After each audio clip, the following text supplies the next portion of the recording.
The Shaper Trace is a pretty new gadget on the market. It converts ordinary drawings on paper to digital files that can be used by a CNC or other machine like a laser cutter or a vinyl cutter, what have you. It's made by the people who make the Shaper Origin CNC router, which I have, but it makes just standard, SVG files for really any CNC machine. I'm going to do a little hands-on test. I'm going to make a little shadow cutout in a piece of wood that'll go on a French cleat for this little block plane. I'm taking the little plane apart so I can more easily trace around the base of it. I'm just on an ordinary sheet of paper with the pen that was provided by Shaper with the Shaper Trace, and I am indeed tracing around the plane. I was trying to be careful, but really, I'll show you later, the drawing itself has a lot of little glitches on it. The software has an ability to fix some of those glitches.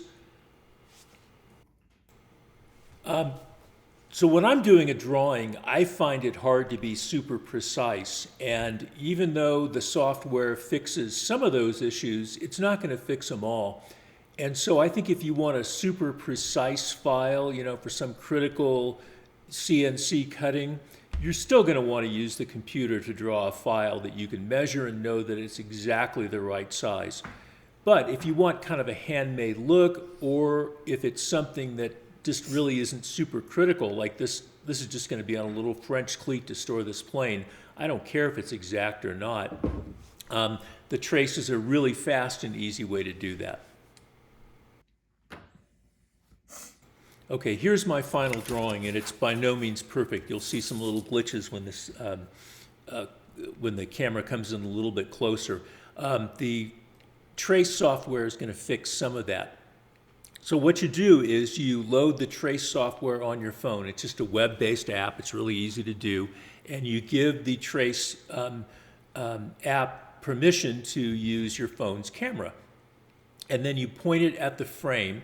It doesn't have to be pointed straight at all, but once it can see the frame, it turns black and white.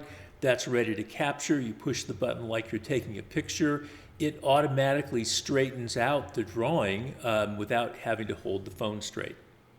Even though my drawing was just one pen width wide, it has two sides, right? There's an outside and an inside. You can tell the Trace to either capture the middle of those two or both, the outside and the inside. I used both the outside and the inside, and then I went through and selected the outside and deleted it. So I'm left only with the inside line, and that's a cleaner line. That's one of the ways to clean up the little issues. And I also cleaned up a couple of other little glitches on the paper itself.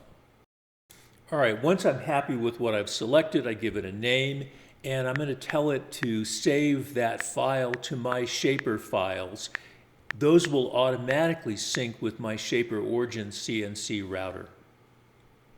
But you could save it to your phone, or use it some other way with some other file. This is just a real convenient way to get it onto a Shaper Origin. I had to decide how thick I wanted to cut this, or how deep I wanted to cut this little pocket.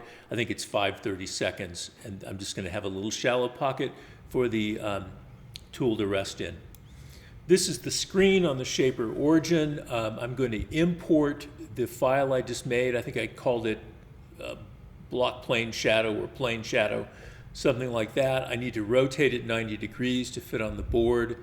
And I'm just going to place it on the board, where I want to do the cut, just by eyeballing it in the screen. If it was a critical cut, I'd do something called gridding, where you can get an exact measurement on where you're going to place it, but this wasn't critical at all. I don't really care. I'm going to let the cutting run, at increased speed, because it's, I don't want to sit there and watch somebody cut something out with a router. But basically, you do a couple of cuts, one with an offset to the inside, so you're not cutting up to the final line on the first cut. You do another cut up to the final line, sometimes even two cuts, before you get to the final line, and then do a test fit I also did something in the corners. You'll see it a little bit later where I moved the router out. You've got to tell the router software that you want to move it out from the edge by doing what's called a negative offset. And just plunged it down a little bit in the corner, kind of like a little dog bone. And that's because when I'm going around the inside corners, when I'm routing, it can't route the inside corners at any sharper a corner than the radius of the router bit.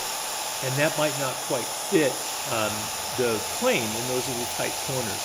So I do a negative offset, and I go out to that little corner, and I just plunge it down in just like that, and it puts kind of a little extra circle in the end where the edge of that, of the corner of the plane can fit.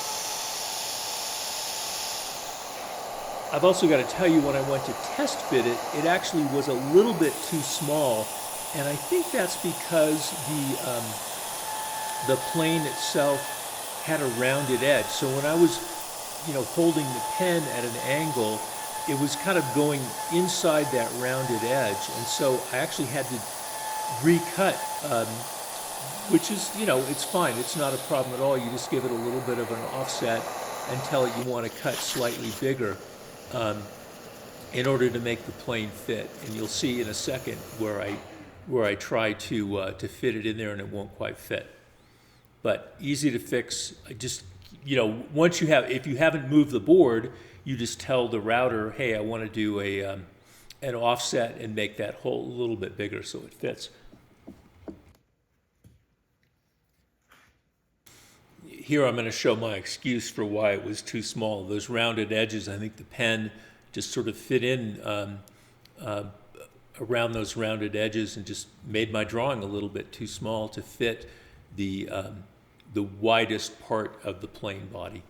But like I say, no problem. Here I am. I'm just going to tell the router I want to do a negative offset of, I think I used, 5/100ths of an inch or something like that. And it just goes right around and makes that hole a little bit bigger all the way around. While this cutting is running in the background, I'll just give you my overall impressions. It's really easy to use, and if you have a pretty casual thing that you want to cut on a CNC machine, I think it's a great solution. You don't have to use a computer, and it's very quick and convenient to use. If you want something more precise, for a really critical cut, I just don't think you could use it, because it will be much harder to draw that precise thing on a piece of paper than it is on a computer. But for stuff like this, it works great. So I like the Shaper Trace. If you like this channel, please like and subscribe. Thanks, bye.